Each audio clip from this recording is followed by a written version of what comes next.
Bueno, han dicho matemáticas en el diseño gráfico, pero os he hecho trampas porque el título que yo hubiera puesto es polinomios de Bernstein, pero entonces corría el riesgo de que no vinierais. Entonces digo, una vez que estáis aquí ya levantaros, parece feo, ¿no? Entonces, bueno. Bien, antes de empezar, quiero agradecer a los organizadores, a todo el equipo de Logroño y del Path of Science, que organizan este festival tan maravilloso y tan bonito. A la Sala Negra por acogerlo, nos impresiona, ¿no?, estar aquí en el escenario. Y nada, decir que cuando Chuchi me escribió, pues lo primero me hizo mucha ilusión, porque claro, yo he estado allí ahí sentada viendo charlas y ha sido muy divertido, pero claro, a la vez me entró un agobio de decir, ¿qué hago yo ahí si yo no tengo gracia? No, bueno. Y dices, venga, una vez que ya dices que sí, dices, ¿y ahora de qué hablo? Porque temas de divulgación de matemáticas hay muchos, pero claro, a cada uno nos gusta hablar de nuestro libro. Y yo, pues digo, yo quiero hablar de mi investigación. Pero mi investigación es investigación básica en análisis matemático. Claro, eso contarlo aquí me parecía un poco heavy. Digo, bueno, pero mi investigación está dentro de la teoría de aproximación. Entonces, aunque no hable de mi investigación, sí que puedo hablar de teoría de aproximación. Entonces podemos entender que eso es, ¿no?, pues juntarnos a algo que nos gusta, ¿no?, aproximarnos. Vale. Entonces, hay una frase de un matemático Tiemann que nos dice: la base de la teoría de aproximación de funciones de variable real es un teorema descubierto por Weierstrass, que además es de gran importancia en el desarrollo de todo el análisis matemático. De todo el análisis matemático. Eso del análisis matemático, para los de segundo de bachiller o COU, según la edad, es límites, derivadas, integrales, eso es todo el análisis matemático. Eso es mucho. ¿Y qué nos dice este resultado? Pues nos dice, lo enuncia y demuestra Weierstrass en 1885 y lo que dice es: coge una función continua en un intervalo cerrado y acotado. Eso es una cuerda. Una cuerda muy larga, muy corta, como queráis, una cuerda, con un principio y un final. Una cuerda que la puedes la puedes mover todo lo que quieras, no la puedes cortar, ¿vale? Pero eso es una cuerda. Entonces dice, siempre va a existir un polinomio, estudiamos polinomios en EGB o la ESO, depende de la edad, claro. Y te puedes juntar a esa función todo lo que tú quieras. Eso es lo que nos dice el teorema de Weierstrass. Si aquí pongo la función seno de x, es una función que en general no sabemos manejar, y este polinomio es un polinomio de grado 3 que, como veis, pues hay partes, ¿no?, que parece que el rojo está totalmente sobre el negro, ¿no? Parece que se solapan. No es cierto del todo, ¿no? O sea, si hiciéramos un zoom muy grande, pues no es tan... Pero para muchas cosas con eso nos sirve. Y si cojo uno de grado 5, pues todavía el acercamiento es mayor. Otro indicativo, ¿no?, aparte de esta frase de que el teorema de Weierstrass ha sido un teorema súper importante en las matemáticas, es la cantidad de matemáticos que profundizaron en él. Weierstrass, como digo, lo enuncia y lo demuestra, pero aquí podemos citar a Picard, a Lerch, a Volterra, a Runge, a Prangel, Lebesgue, Mittag-Leffler, que es el culpable de que los matemáticos no tengamos premio Nobel, Feyer, Landau, de Villepoisson, Bernstein. Y he destacado a Bernstein. Todos estos matemáticos estudiaron este resultado, que repito, ya estaba demostrado y ya se sabía que era cierto, y lo demostraron usando técnicas diferentes a lo que hizo Weierstrass. ¿Por qué destacaba a Bernstein? Porque Bernstein lo que hace es, si tú conoces la función en algunos puntos, imaginaros 0, 1 medio y 1. Me voy a centrar en el 0, 1. Y luego coges estos polinomios de aquí, este n sobre m es un número combinatorio, para el que se acuerde, da igual, es un número, x a la m, 1 menos x, n menos m, x al cuadrado, 1 menos x al cubo, por ejemplo. Cogemos polinomios de este tipo y con esos datos monta un polinomio de grado n, el que sea, va cogiendo los valores que tiene y los va combinando con estos polinomios. Y todo ello es un polinomio. Bueno, pues Bernstein lo que hace es, dame una función, voy a poder encontrar un polinomio de grado, de un grado, de manera que me pueda aproximar a la función todo lo que yo quiera. Si yo me quiero quedar a esta distancia, pues igual con uno de grado 3 me sirve, pero si me quiero juntar todavía más, pues igual tengo que llegar al de grado 100. Pero siempre va a existir un polinomio de este tipo en el que yo me aproximo a la función todo lo que yo quiera. La demostración no os la voy a poner, tranquilos. Es preciosa, es súper elegante, pero además tiene una cosa, es constructiva. Eso de que existe un polinomio es muy de matemáticos, pero este no, te dice qué polinomio, ¿no? O sea, es una maravilla. Entonces, llegados a este punto, es cuando estáis pensando, pues te estás luciendo, maja. Mucha responsabilidad. Yo no sé si Chuchi ha acertado, ¿no? Porque nos estás metiendo aquí un rollo que para qué. Bueno, voy a ver si lo consigo arreglar, ¿no? Pero de todas formas, aquí hay matemáticos. ¿Cuántos matemáticos hay aquí? Por ahí le veo levantar alguna mano. Para nosotros esto es música celestial. O sea, una función continua que ni siquiera es derivable. O sea, una función y la puedes aproximar por polinomios todo lo que tú quieras. Con esto ya nos hemos ganado la cerveza. O sea, y Ballestras es estar en el Olimpo de los dioses. ¿De acuerdo? Pero como sé que el resto me estáis mirando muy mal, aunque yo con los focos no os veo, voy a cambiar totalmente de tema. Voy a cambiar de tema y de época. Y me voy a ir a construir barcos. Voy a hablar de construcción naval. Voy a dar pinceladas, no sé nada profunda de construcción de barcos. Y me voy a la antigua Roma. ¿Vale? Nos olvidamos, lo tenemos ahí en la mente, el teorema y los polinomios de Bernstein, pero cambiamos de tema. Entonces nos vamos a la antigua Roma. Y en la antigua Roma tenían que construir barcos. Tienen que construir barcos porque tienen que viajar, se tienen que comunicar, tienen que hacer la guerra, tienen que hacer barcos. Y lo que hacen es, pues estos son las cuadernas. Las cuadernas son los tablones de maderas y curvados que forman el armazón del barco y los tienen que unir a la quilla. La quilla es el tablón transversal.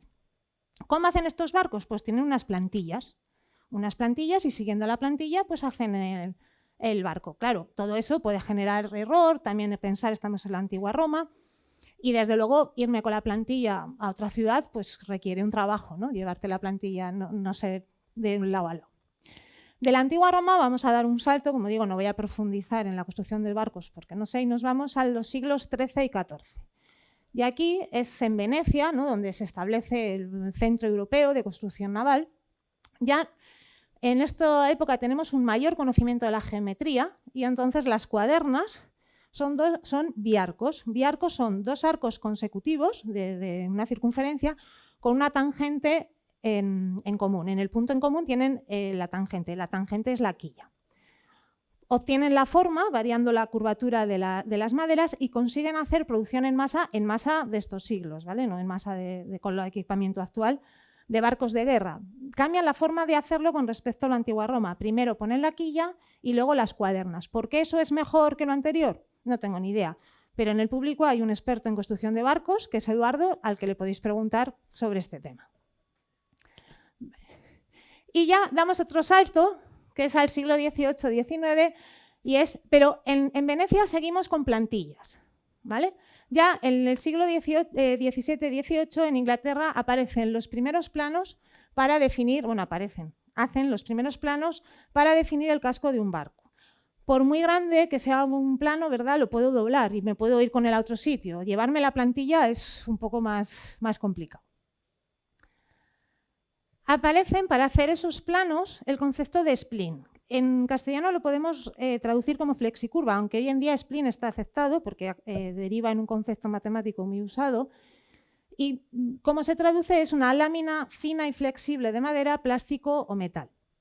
Lo que hacían era con un número de puntos y luego van fijando puntos y fuerzas para darle la forma, ¿no?, a la curva que queramos hacer, esas curvas suaves que queremos que se reflejen en el plano para luego llevarlo a la realidad. Aquí he puesto, no sé si se ve bien, he puesto el plano de algún buque. El primero es el Rey Felipe. Aquí se ven los splines, aquí podemos ver, ¿no?, el trabajo del delineante. Este buque fue construido en 1732 bajo la dirección de Antonio Gaztañeta, que da lugar a lo que se conoce como el diseño español. Fue el primer buque de 3 líneas de la Armada Española, llegó a tener 114 cañones. Se llama así por el rey Felipe V, como diría Nieves con Costrina, el Pertur. Otro plano que voy a poner es el de la Santísima Trinidad, construido en 1769. En principio, ¿no?, ahí podemos ver los splints. En principio se diseñó también como un navío de 3 líneas, aunque luego sufrió muchas reformas y llegó a tener 4, como vemos aquí. Llegó a tener 140 cañones, fue el buque más grande de la Armada Española, el buque insigne. Se le llamaba el Escorial de los mares, pero en la batalla de Trafalgar en 1805 pues los ingleses lo alcanzaron y poco después pues naufragó, no nos duró mucho. Este es el plano de la Bretaña, es un buque francés de 1855, no he encontrado historia sobre él, pero da igual. Lo que me interesa es ver, ¿no?, los splints, aquí el trabajo del delineante, cómo tiene que ser el armazón del barco. ¿Qué problema tiene esto? Claro, por un lado, los planos es muy cómodo de trasladar y de llevar de un sitio a otro, pero hay que traducir, el problema es que hay que traducir los planos a escala completa. Lo que hacían era con madera húmeda, para hacer la forma que sujetaban los listones y pesas de plomo, es decir, eso que veíamos en los splints, pues aquí es a base de contrapesos, ¿no? Uno se imagina así la madera con pesas. ¿Qué problema hay? Que requieren mucho tiempo y mucha mano de obra. Y luego, pues da lugar a errores, ¿no? Error que el que hace el plano y luego el que traduce del plano a la realidad y luego el que lo hace, ¿no? Que siempre pues hay mucha cadena ahí en el medio. Entonces eso da lugar a errores y a interpretaciones que no interpretan lo mismo. Los barcos cada vez van a ser más grandes y además no solo vamos a querer barcos, vamos a querer, ¿no?, ya podemos estar pensando en otro tipo de vehículos, en coches, motos, aviones, cohetes espaciales. Vamos a ver. Ya está bien. ¿Qué pasa, Hilario? Pues que no encaja esto, ¿no lo ves? ¿Y por qué no encaja? Eso pregúntaselo a este. ¿Qué has hecho, Saturnino? Soldar las aspas como el modelo de madera que me dio Faustino. Modelo que yo hice con las medidas que me dio Valeriano. ¿Y tú qué medidas le has dado? Las que cogió Matías. Yo apunté las que me iba dando este que estaba estudiando el plano. Eso es. Y de acuerdo con el plano del Saturno V, primera fase S, guión 1C, apartado A número 11, la cruceta contra remolinos, ¿qué es esto? Tiene que tener un diámetro más pequeño que el de la carcasa. Pero como tú la has hecho más grande, no cabe. Y como tú no sabes lo que quieres, así va la cosa, ingeniero. Yo sé lo que quiero. Sois vosotros los que no me entendéis, con lo fácil que es esto. ¿Y si achicáramos la cruceta? Pues a echar la carcasa, mira este. Pero ¿cómo vamos a ensanchar la carcasa, so bestia? Si quiere variamos también la cápsula, la torre, el cohete, todo. Yo creo que la solución es cargárselo todo y hacerlo nuevo. Y empezar otra vez con los cálculos ni hablar. Como andamos también de medidas y como aquí hay tanto listo... Como aquí hay tanto listo, pues vamos a ver. No, o sea que desde luego refleja todos los problemas que puede tener de ir de un plano a la realidad. Y entramos ya en el siglo XX, ¿no? Hombre, esto era no había cohetes espaciales en el XIX. Entramos ya en el siglo XX y ahí es el inicio de la computación. Entonces ahora nos preguntamos, vamos a utilizar, ¿no?, esa potencia que tenemos a ver si nos puede ayudar en la construcción o en el diseño de estos vehículos, ¿no? Y esa es la primera pregunta que nos hacemos. ¿Cómo pasamos un plano a un ordenador? Y podemos citar a un Roy Leeming, que es un matemático americano, que trabajó para la North Aviation en la Segunda Guerra Mundial y escribe en 1944 el siguiente tratado, que es Geometría Analítica con aplicaciones para aviones. Por supuesto, lo cogieron todas las empresas aeronáuticas, el tratado.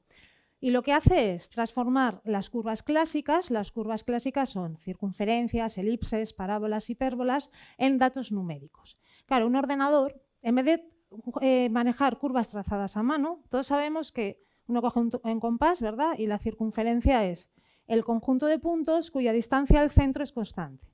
Pero cuando tú lo dibujas, lo vas a hacer mal seguro. Sin embargo, en el ordenador, si tú le das la ecuación, x cuadrado más y cuadrado igual a r cuadrado, ahí, si le das el valor de la x, te va a dar más real, tampoco real del todo, valores más exactos para la y. Y ahí pues hay muchos menos errores e interpretaciones humanas.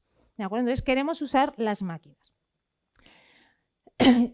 ¿Cómo se resolvió esto? Pues aquí tenemos que hablar de dos personajes, dos científicos que resolvieron este problema de diferente manera. Voy a empezar por Paul de Fayet de Castellau. Este señor era un matemático y físico francés.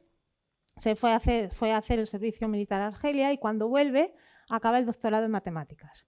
Y lo contrata la Citroën. Lo contrata en 1959 la Citroën precisamente para resolver este problema. Cómo pasar de un plano a un ordenador. Y lo que hace de Castellau es reformular el problema, cambia el problema. No cómo pasar de un plano al ordenador, sino cómo realizar un sistema en el que yo pueda diseñar directamente en el ordenador, sin plano previo, ¿no? Por lo menos evito una cadena evito un eslabón en la cadena, que siempre podemos arrastrar errores, ¿no? Cómo diseñar directamente en el ordenador. Y aquí se encuentra con dos problemas. El primero es, si yo les doy un papel y un boli, todos somos capaces de dibujar una función continua, ¿no? Mientras no quite el boli del papel, eso es una función continua. Más bonita, más fea, una función continua. El problema es, ¿qué función es eso? Saber exactamente qué función es complicadísimo, muchas veces imposible. Y no solo eso, aun sabiéndolo, que esa función sea fácil de manejar, porque si sé la función y es muy difícil, pues tampoco nos va a ayudar.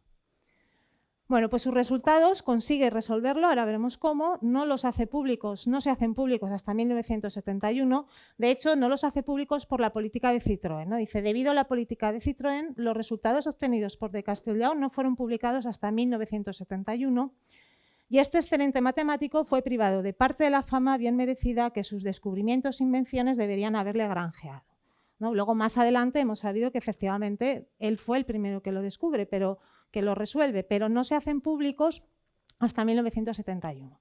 El otro protagonista de la historia es Pierre Bézier. Pierre Bézier también es francés, es ingeniero mecánico e ingeniero eléctrico y en 1939 está a trabajar en la Renault y entra como ajustador de piezas. Va pasando por distintos puestos hasta que en 1949 se convierte en director de ingeniería de producción. En la Segunda Guerra Mundial estuvo en la cárcel, pues ahí pensó, tenía tiempo y pensó bastante, y diseña lo que llama las máquinas de transferencia, que es como el antecesor de las actuales cadenas de montaje. Las diseña para el Renault 4, que llegaron a producir más de 1 millón de unidades. Claro, estamos hablando de los años 50, ¿no? Que esto es los años 60, que esto es mucho. Y llega a los mismos resultados que de Castelló, pero de diferente manera. Pero los publica antes, los publica en 1962. Entonces aquí es una historia que se ha repetido varias veces en la historia, ¿no? Llegamos a un punto en el que hay que resolver un problema, tenemos las herramientas, ¿no? Y hay dos personas que lo resuelven a la vez, pero de distinta manera. Llegan al mismo resultado, pero de distinta manera. Por supuesto, él se llevó más la fama porque los publica antes, pero de Castelló lo hizo antes. No se podían ni ver. No se llevaban bien. Si se hubieran llevado bien no hubiera tenido la misma gracia. No se llevaban bien. Entonces, ¿qué es lo que hacen? Lo que hacen es lo siguiente. O sea, el problema es este, ¿no? Tú puedes dibujar una función. Esto es una función continua. El problema es, ¿qué formulita es esta función? No lo sé. No lo sabemos calcular y menos manejar. Ahora bien, el teorema de Weierstrass, por el que casi os marcháis, me decía que puedes aproximar cualquier función continua por polinomios. Por muy rara que sea, la puedes aproximar por polinomios. Y sí sabemos manejar polinomios, eso sabemos hacerlo. Entonces, pues vamos a ello. Ahora nos ponemos en la mente o en el procesador de un ordenador. ¿De acuerdo? De un ordenador yo le doy 3 puntos, A, B, C, y me construye esta curva. Es una curva en paramétricas para los matemáticos, el resto nos da igual. El primero va solo, el segundo con el t y el tercero con t cuadrado, ¿no? Y pues esto puede ser, ¿no? El perfil de un coche, una curva que queramos diseñar, etc. Bien, pero no nos convence la curva. Dice, pues, ¿qué voy a querer hacer con ella? Pues puede que la quiera trasladar, puede que la quiera dilatar o puede que la quiera rotar. Entonces la cuestión es, ¿qué tiene que hacer el ordenador para cualquiera de estos movimientos y luego combinación de estos? Es decir, mi curva azul se va a transformar en roja, ¿no? Entonces, como digo, la azul es la que tengo y la roja es el resultado. Entonces, fijaros, si yo quiero trasladar la curva, la ecuación resultante, lo único que he tenido que hacer es cambiar el punto A por el A trasladado realmente. El B y el C permanecen igual y me da la curva roja. Para el ordenador eso no es muy complicado hacer. Si yo quiero dilatarla, más grande o más pequeña, ¿no? Ahora se ve el azul, el punto A de la ecuación de la roja se queda quieto y es el B cambia de una manera y el C vamos a ver que cambia de otra. Es decir, el ordenador tiene que cambiar esos coeficientes. Y si la quiero rotar, aquí no se ve muy bien, pero el A se queda fijo y el B y el C sí que rotan. Claro, ¿qué es lo que ocurre? Lo que ocurre es que, no, como digo, la traslado, el A queda fijo, el B, o sea, el A es el que hay que moverlo, el B y el C quedan fijo. Si la dilato, el A queda fijo, el B cambia K, el factor, por B, y el C cambia K cuadrado por C, o sea, cambian diferente encima, y si la roto, A queda fijo y B y C rotan. Es decir, cada uno hace una cosa diferente y esto programarlo en un ordenador, pues no digo que sea difícil, pero desde luego no es un follón, ¿no? Porque luego no vas a hacer una cosa solo, vas a combinar. Vale, un inciso matemático. Lo que he usado para poner esta curva es la base canónica, que es la que estamos acostumbrados y la que más usamos, que es 1t². Yo, por ejemplo, escribo el polinomio 2 más 3c más 1 por t², ¿no? Le doy, esos son los coeficientes de la base, 1t, o sea, 2, 3 y 1 en este caso. Pero no es la única forma de escribir este polinomio. Este polinomio lo puedo escribir de muchas formas. Por ejemplo, puedo escribirlo en como combinaciones de 1, t-1, t-1 al cuadrado. Y en este caso, los coeficientes en vez de 2, 3 y 1 son 6, 5 y 1. Son el mismo polinomio, escrito de diferente manera, pero el mismo polinomio. Y si en vez de esto también es una base, 1, 2t, t² menos 1, también es una base. Todos los polinomios los puedo escribir como combinación de grado 2 como combinación lineal de esta base. Y en este caso tendría que poner 3, 3 medios y 1 con el tercero. Los tres polinomios son el mismo. Pues ahora lo que voy a coger es lo que hemos llamado la base de Bernstein. Cojo los polinomios de Bernstein. La base de Bernstein es 1 menos t al cuadrado, 2t, 1 menos t, t². Y entonces este polinomio que tengo aquí lo puedo escribir como 2 por el primer elemento de la base, que es 1 menos t², 7 medios por el segundo elemento de la base, que es 2t por 1 menos t, 6 por el tercer elemento de la base. Todos estos polinomios son los mismos, escritos de otra manera. Repito, la que más usamos es la base canónica, pero no es la única ni mucho menos. Entonces ya ahora cojo el ordenador y le digo, mira, en vez de coger la base canónica, vas a trabajar con la base de Bernstein. Y entonces, cuando le doy 3 puntos, el primero que vaya con el primer elemento de la base, el segundo con el segundo y el tercero con el tercero, ¿no? Y me construyes eso. Me construyes eso y ahora vamos a moverlo. Construido así un polinomio.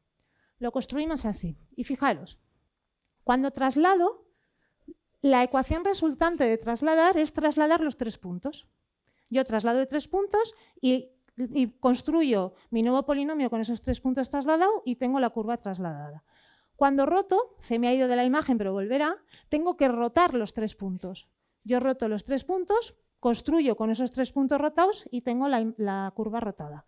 Y cuando dilato lo mismo, dilato los 3 puntos, o los más grande o más pequeño, y obtengo la curva dilatada. Y esto para un ordenador es una maravilla, porque aquí lo que tengo que hacer es haz el movimiento y combinación de movimiento que quieras, hazlo en los puntos y luego ya vuelve a construir el polinomio. No tiene que hacer siempre lo mismo. Es mucho más fácil manejar así que el ordenador trabaje así, que trabaje si rotas hace esto, si dilatas no, es ¿qué quieres hacer? Esto, hazlo en los puntos y ya lo tienes. Entonces, como somos matemáticos, pues esto lo generalizamos, lo hemos hecho para grado 2, pero esto se puede hacer para grado n, es lo que se llama curvas de Bézier. Claro, se llevó la fama Bézier, ¿no? Lo hizo más tarde, pero se lo publicó antes. Para los que se acuerden del binomio de Newton, esos numeritos en granate, si yo los pongo a todos a sumar, me da 1. Son los términos del binomio de Newton. Y eso lo que hace es que nuestro sistema de coordenadas es un sistema de coordenadas baricéntrico, así se llama cuando suma 1, que es lo que hace que sea invariante por transformaciones afines, es decir, invariante por traslaciones, dilataciones y rotaciones, y combinaciones de todas, claro. Fijaros, esto es una curva de Bézier, en este caso es una curva de Bézier de grado 4, tiene 5, ¿no? Y fijaros, cuando yo muevo los puntos, ¿no? Estos son A, B, C, D, E son los puntos. Nos podemos imaginar, eso se llama puntos de control, que en B, C y D lo que tenemos son contrapesos, ¿no? Para la forma de la curva. A ese polígono que forma se le llama el polígono de control. Y fijaros qué es lo que ocurre cuando yo muevo cualquiera de estos puntos, ¿no? La curva que yo estoy buscando pues va cogiendo la forma que tú quieres que coja. Y esto para un diseñador gráfico pues no tiene por qué saber los polinomios de Bernstein que están aquí detrás, simplemente, ¿no? Si el programa lo tiene, vas moviendo y coges la forma, acabas en la forma que quieras. Para acabar voy a dar más aplicaciones, aplicaciones de los polinomios de Bernstein. Como veis, el título, ¿no? Yo hubiera puesto polinomios de Bernstein desde el principio, creo que son los grandes protagonistas. Por supuesto, en programas de diseño gráfico como el CAD, ¿no? Luego todo esto pues, se ha extendido, las curvas pueden pues, no ser más complicadas, ¿no? Pero sí que se complementan más. Se usa en gráficos vectoriales tipo PostScript, PDF, SVG, perdón. Los gráficos vectoriales, a diferencia de gráficos como el JPG son un montón de píxeles. Entonces, cuando tú amplías, llega un momento que pierdes calidad. En los gráficos vectoriales no pierdes, porque no son píxeles, lo que tienen es la geometría de la imagen. Entonces, si tú tienes que tu curva une 2 puntos, siguiendo determinada ecuación, tú la puedes mover, pero la curva no pierde calidad. Se usa en diseño de fuentes tipográficas, por ejemplo, en las fuentes ToType, que es un formato habitual en Apple Mac o Microsoft Windows, ¿no? Ponemos un tamaño de letra tipo 100 y la calidad de la imagen no cambia, ¿no? Y tienen esas formas redondeadas, no son bruscas. En la animación 3D, antes, ¿no? la animación eran muchos dibujos y lo pasaban muy rápido, ¿no? Porque daba la sensación de movimiento. Ahora no se hace así, claro, tenemos otras herramientas. Entonces, si nos imaginamos que tenemos un coche, ¿no? Queremos parte del fotograma 1, ese sería el fotograma clave, y el otro fotograma clave es el último. Queremos que el coche vaya del 1 al 5. Los 3 del medio se hacen por interpolación. Esa interpolación se puede hacer lineal, por ejemplo, entonces parecería que el coche se mueve así a trompicones, o se puede hacer siguiendo una curva suave de este tipo, ¿no? Y entonces el movimiento pues, sale mucho más natural. El diseño de interfaces de usuario, el movimiento del ratón no es brusco, ¿no? Se mueve ni siquiera a velocidad constante, se mueve de manera muy, muy suave. Esto es todo lo que os quería contar. Espero de no haberos asustado o haberos convencido al final, de haberos atraído al final. Esta es la bibliografía fundamental que he usado para preparar la charla. Primero es un artículo de la Gaceta de la Real Sociedad Matemática Española, de Cantón, Fernández Jambrina y Vázquez Gallo. El siguiente es un libro, Matemáticas para entender el mundo en que vivimos, publicado por Espasa, muy recomendable, de Medina y Darling. Un artículo de investigación sobre el teorema de Weierstrass y un libro de la colección El mundo es matemático, de RBA, de Sales y Bainius. Vale. Y antes de acabar, pues vamos a hacer una reflexión. Estos días hemos oído además en prensa cómo Milei llama a los investigadores públicos parásitos. Entonces vamos a hacer una reivindicación que igual no somos tal. La investigación básica contra investigación aplicada. Desde luego, cuando Bernstein idea esos polinomios, que no los llama así, claro, los hemos llamado después, no los construye pensando en diseñar barcos, ni aviones, ni nada parecido. Los construye para demostrar un teorema que estaba ya demostrado, ¿no? Y aparentemente teórico. Es en el futuro cuando estos polinomios han tenido unas aplicaciones que usamos todos los días, ¿no? Todos los que estamos aquí usamos los polinomios de Bernstein todos los días, pero no tuvieron una aplicación inmediata. Fue mucho después cuando se encuentra esta aplicación. Entonces, pues yo que hago investigación básica, pues quiero que levantemos las jarras y brindemos todos ¡viva la ciencia básica! Y ahora sí, muchas gracias.